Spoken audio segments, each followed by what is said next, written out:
J'ai le plaisir de retrouver aujourd'hui, chers téléspectateurs, un habitué de mes émissions, à savoir Jean Monneret, historien bien connu de la guerre d'Algérie, qui nous a donné des ouvrages très complets sur la fin de ce conflit, sur la question des disparus d'Oran, un vieux complice du regretté général Fèvre que nous avons perdu il y a quelques mois, et je l'ai invité pour que nous puissions évoquer ce fameux rapport Stora, qui a fait couler beaucoup d'encre, et ce, bien avant sa rédaction même, et qui a été publié il y a maintenant une quinzaine de jours, je crois. Oui, à peu près. À peu près. Alors, d'abord, Jean Monneret, de quoi s'agit-il? Quelle est l'origine de ce rapport et qui est son rédacteur? Alors, l'origine, je pense, est à trouvé du côté de la présidence de la République. En effet, dans la lettre de mission qu'il a donnée à Stora, Emmanuel Macron a précisé qu'il voulait établir des rapports pacifiés entre la France et l'Algérie. Bon. On peut déjà discuter la question de savoir si les rapports entre... Je me trompe, il a dit qu'il fallait réconcilier le peuple français et le peuple algérien. Alors on pouvait se poser la question de savoir si vraiment le peuple français et le peuple algérien sont en si mauvais termes, mais passons. Alors le rapport... En fait, ce qu'il faut comprendre, c'est que le rapport Stora a été rédigé parce que le gouvernement algérien réclame depuis plusieurs années que la France lui présente des excuses pour la période de la colonisation. Et l'objectif de ce rapport Stora, qui contient un certain nombre de préconisations, et comme nous allons le voir, est de précisément favoriser un tel rapprochement, et nous en sommes là. Ces préconisations semblent pourtant très peu équilibrées, et c'est ce dont je voudrais souligner. Alors, qui est le chargé de mission auquel Emmanuel Macron a fait appel? Benjamin Stora, spécialiste de l'histoire de l'Algérie, voilà, notamment du MNA de Messaliadj. Voilà. C'est un historien spécialisé dans la guerre d'Algérie. Alors, il aurait, paraît-il, été trotskiste dans sa jeunesse. Mais enfin, bon... Oh, je crois que c'est... Oui, il ne s'en cache pas d'ailleurs, je crois. Je crois qu'il ne s'en cache pas. Mais enfin, peu importe. En tout cas, c'est un historien très calé à gauche. Et de plus, qui ne cache pas que sa vision de l'histoire de la France en Algérie est une vision anticoloniale. Il n'a pas raté une occasion de dénoncer la colonisation, etc. etc. Donc, il y a déjà... dès le départ, un certain déséquilibre. Ce qu'il préconise pour ramener la paix, l'apaisement entre la France et l'Algérie est également déséquilibré. Grâce au travail de mon ami le général Fournier, il a pu recenser les préconisations de Stora.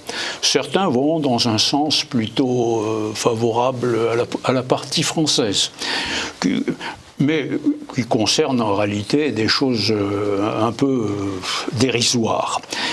Il n'est pas dérisoire, évidemment, de célébrer la journée nationale des harkis. Il recommande de le faire, mais comme c'est fait déjà depuis plusieurs années, ça ne changera rien. Disons que c'est une recommandation qui ne mange pas de pain, comme on dit parfois. Il y a une deuxième de ces recommandations favorables à la mémoire française, ça vaut la peine d'être signalé. Il s'agirait de financer l'entretien des tombes des soldats algériens musulmans morts pour la France entre 1954 et 1962 et enterrés en Algérie. Mais ceci est une préconisation assez étrange parce que ces soldats algériens musulmans qui sont morts pour la France étaient à l'époque français. Ils avaient la nationalité française, quoique racontent certains ignorants, et ils sont morts pour la France. Donc il n'y a pas à faciliter, je ne sais plus, les cimetières d'Algériens musulmans morts pour la France. C'est une distinction qui n'existait pas sur le terrain et qui n'existait pas juridiquement.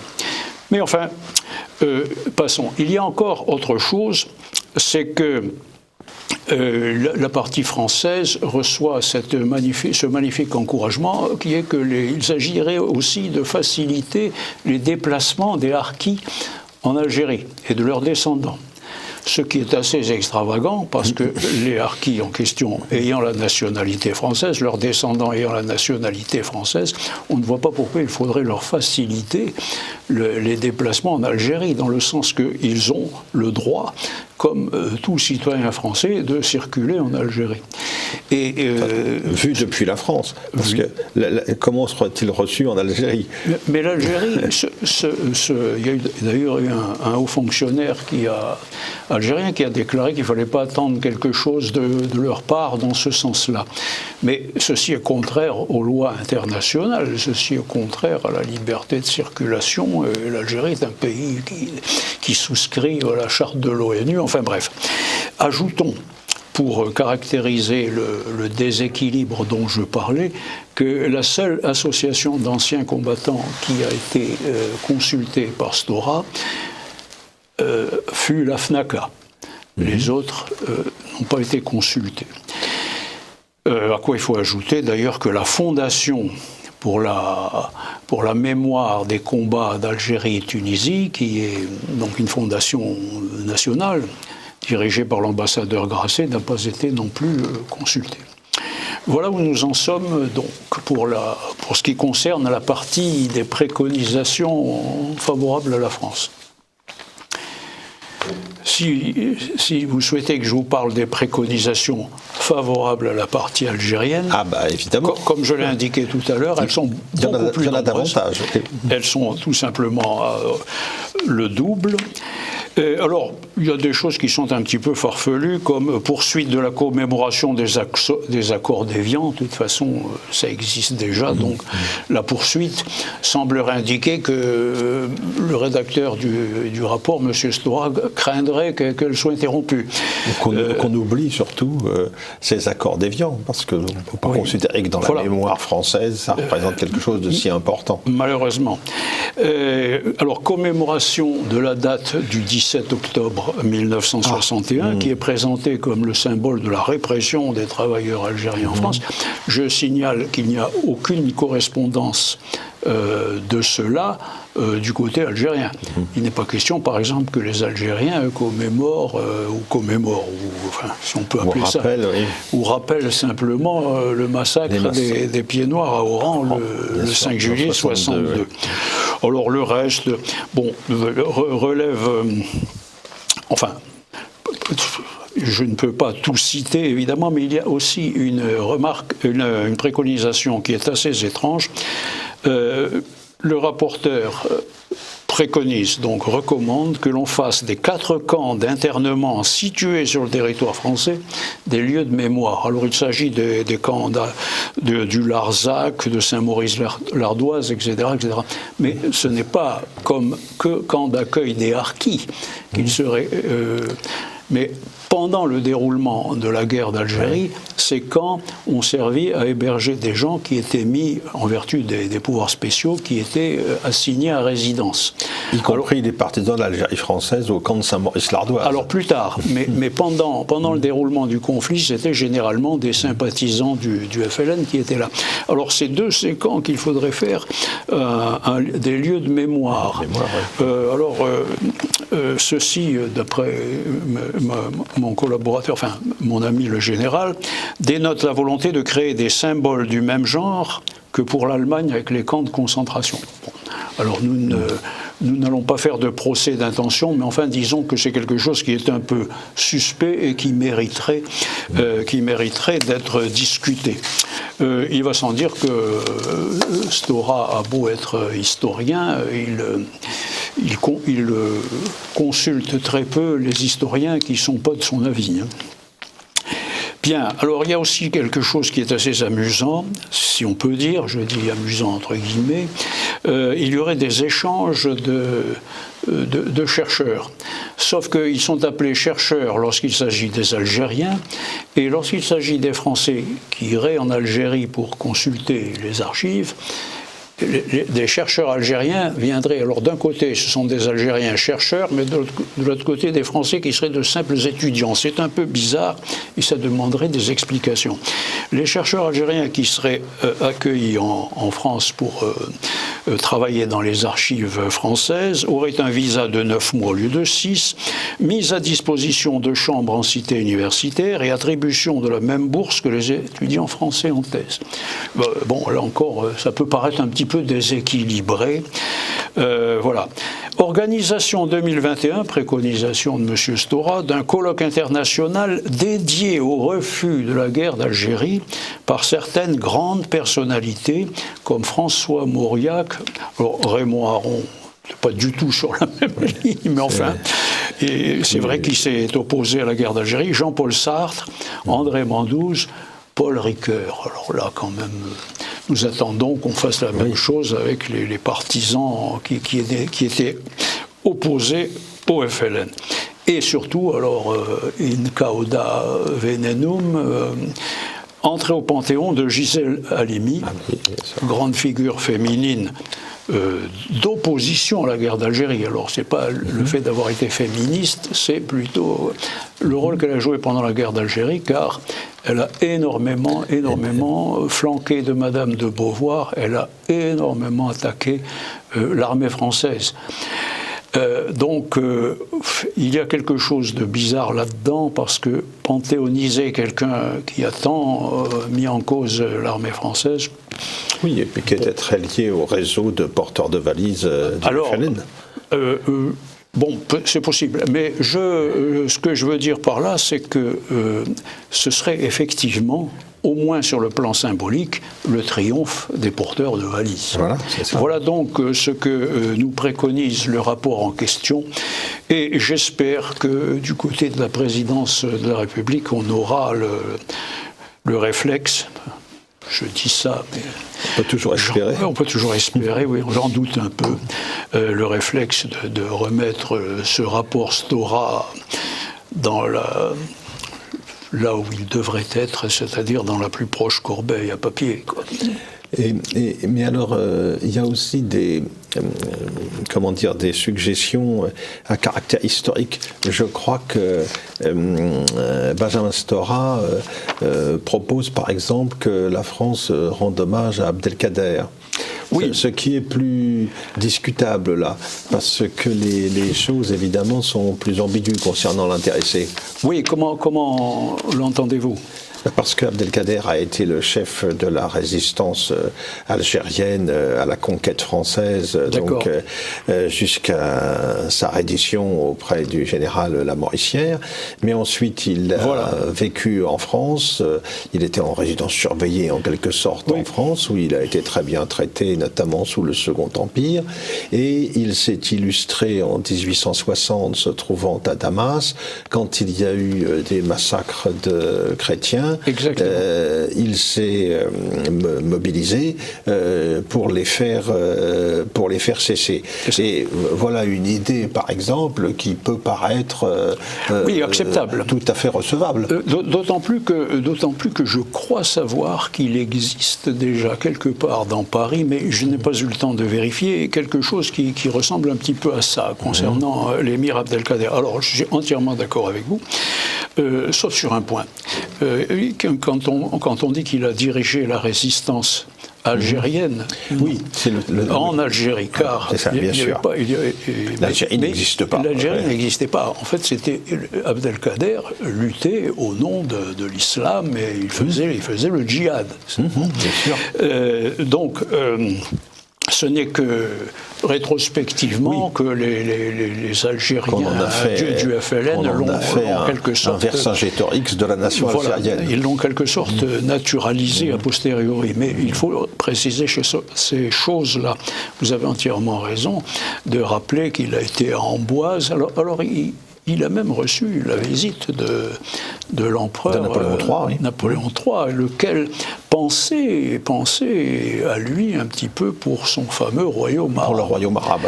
Et il est bon, en effet, de rappeler que l'émir Abdelkader était après n'est-ce pas? Après la conquête, est devenu un très grand ami de la France, et quand il était au Moyen-Orient, il a effectivement sauvé des chrétiens aux prises avec des fanatiques musulmans. Et donc il mériterait effectivement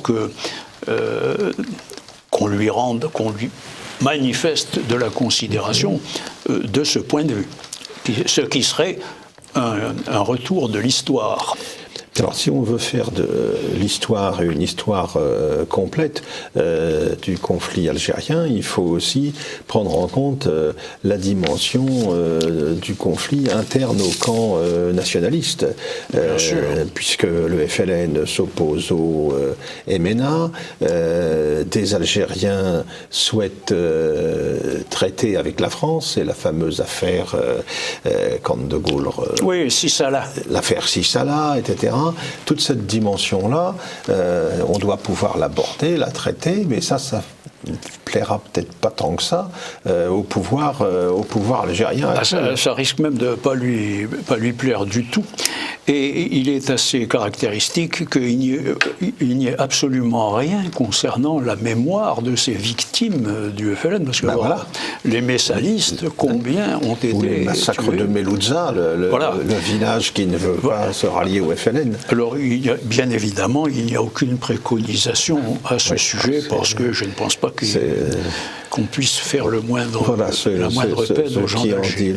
Ce qui en dit long sur le sérieux d'un tel rapport, qui laisse dans l'ombre des pans entiers de cette histoire. D'autant plus que, comme vous l'avez souligné à juste titre au début, Stora est précisément un spécialiste de Messaliadj. De Messaliadj et du mouvement national algérien qui était hostile au FLN. Voilà, s'il a un mérite sur le plan historique, oui. C'est justement sur cette analyse, ces recherches qu'il a faites sur Messaliadj. Ce qui montre que nous ne sommes pas... Il y aurait lieu que, dans toute la mesure du possible, bien sûr, on prenne l'habitude aussi en France et dans les médias aussi bien que dans les sphères gouvernementales de considérer qu'il n'y a pas qu'un seul point de vue concernant l'histoire de l'Algérie et les rapports franco-algériens. Il y a de nombreux spécialistes qui ne sont jamais consultés. Et je pense tout particulièrement à quelqu'un qui s'appelle Jean-Jacques Jordi et qui a écrit un livre que je trouve quand même de grande qualité, qui s'appelle Un silence d'État, où il a abordé tout de même, documents à l'appui, le problème des disparus civils, qui n'a naturellement pas été le moins du monde consulté en l'occurrence. Et puis il y a toute la question du bilan de la colonisation. 130 ans, 132 ans de présence française en Algérie. Il est peut-être nécessaire de faire la part des choses, puisqu'il paraît que la colonisation a été un crime contre l'humanité, selon certains. Il serait peut-être temps d'établir les choses telles qu'elles ont été. Un peu comme on l'a fait pour la traite esclavagiste. Pendant longtemps, c'était une lecture à sens unique. Maintenant, on nous explique que les vendeurs d'esclaves, c'était des Africains qui vendaient leurs frères aux trafiquants blancs. On a découvert l'ampleur de la traite musulmane bien supérieure dans la durée, dans les chiffres, à ce qu'a été la traite atlantique. Il faudrait peut-être, à propos de l'Algérie, faire la part des choses entre le bilan positif de la colonisation, parce qu'il y en a eu un, malgré les cris d'orfraie qu'avait suscité il y a quelques années l'idée simplement d'introduire cette idée dans les programmes scolaires. Sans parler du coût. Et voilà, sans parler du coût. Mais ne soyons pas mesquins.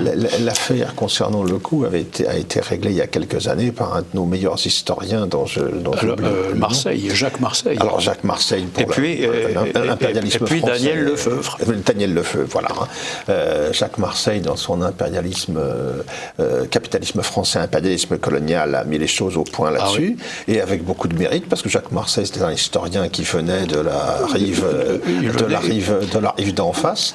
Et puis Daniel Lefebvre. Il venait comme Stora de l'extrême gauche. Et puis Daniel Lefebvre, dans sa chère Algérie, a bien montré que en fait, l'Algérie a coûté bien plus cher à la métropole qu'elle ne lui a rapporté, si on s'en tient à la seule dimension économique. Or, si on veut parler de l'Algérie, de la guerre d'Algérie, de toute cette histoire commune qui a duré donc près d'un siècle et demi, il faudrait peut-être prendre en compte aussi tous ces aspects-là.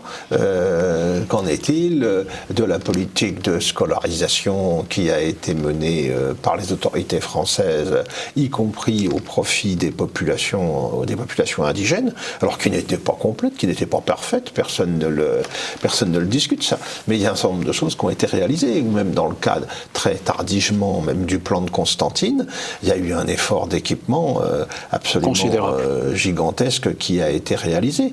Et on pourrait imaginer que l'Algérie d'aujourd'hui, maintenant 60 ans après bientôt la fin de la guerre d'Algérie... On va quand même pas leur demander de nous rembourser. Non, on ne va pas leur demander de rembourser de quoi que ce soit, mais de reconnaître au minimum un certain nombre de choses et d'expliquer aux générations qui montent que l'Algérie française, c'était pas un enfer pour les Algériens indigènes, et qu'elle a été pour beaucoup d'entre eux une occasion de progrès, une occasion de promotion, et que la guerre d'Algérie telle qu'elle s'est déroulée, c'était pas le seul scénario imaginable. Je me souviens de conversations avec le général Febvre où il expliquait que lui et ses camarades officiers à l'époque admettaient parfaitement qu'il fallait envisager une évolution des choses sur le plan politique, économique, social, mais que ce n'était pas pour autant qu'il fallait abandonner l'Algérie à une minorité activiste et terroriste qui était le FLN. Oui, et puis qui ont démontré par la suite qu'ils avaient un talent tout à fait considérable pour organiser ce que certains appellent une kleptocratie. Mais enfin, soyons pas méchants. Voilà, une nomenclatura parasitaire et prédatrice. On va dire ça gentiment. J'aimerais terminer sur une recommandation, puisqu'on ne m'a pas demandé mon avis, mais je la fais quand même. Je pense que les gens qui parlent à propos de la colonisation de crimes contre l'humanité devraient réfléchir un peu au fait que ce genre de propagande qui se déverse dans les banlieues, aujourd'hui en France, dont certaines sont touchées par l'islamisme, ferait bien de réfléchir... Les territoires perdus de la République. Oui, et certains feraient bien de réfléchir à deux fois et de tourner leur langue dans leur bouche avant de parler. Les effets délétères de ce genre de propos, évidemment. Très dangereux. Et on cherche vraiment les éléments qui pourraient étayer cette accusation. Il y a eu une conquête militaire brutale, violente de l'Algérie, tout le monde est d'accord là-dessus, ça fait partie du tissu de l'histoire, mais le crime contre l'humanité, on le cherche en vain. Les populations algériennes, c'était 1 million d'indigènes en 1830, eh bien il y avait quelque chose comme 12 millions d'indigènes, je crois, un siècle après, quand la France a quitté l'Algérie, et puis c'est une population qui a explosé encore depuis. Aujourd'hui, on en est à 40 millions. Voilà. Donc, ce qu'il faudrait dire aussi peut-être, c'est que tout cela aurait bien besoin d'être revu et rééquilibré. Bien sûr. Parce que c'est une idée, c'est une vision complètement fausse des choses. Je sais pourquoi certains parlent de crimes contre l'humanité. C'est parce qu'ils voudraient, quelque part, mettre le signe égal entre esclavage et colonisation. C'est ça. Des historiens dignes de ce nom ne devraient pas accepter ceci. Qui est évidemment tout à fait absurde.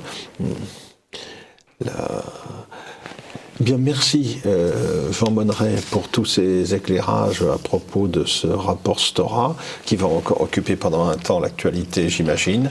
Mais pour les gens qui veulent connaître la guerre d'Algérie, je les renvoie à vos ouvrages, mais aussi à ceux de certains de vos collègues que vous avez évoqués. Nous avons la matière aujourd'hui pour avoir une connaissance claire, équilibrée, impartiale de ce qu'a été cet épisode de notre histoire commune franco-algérienne et de ce qu'a été ce conflit algérien. Il faudrait qu'on écoute tout le monde et pas seulement un personnage. Merci beaucoup. Merci à vous.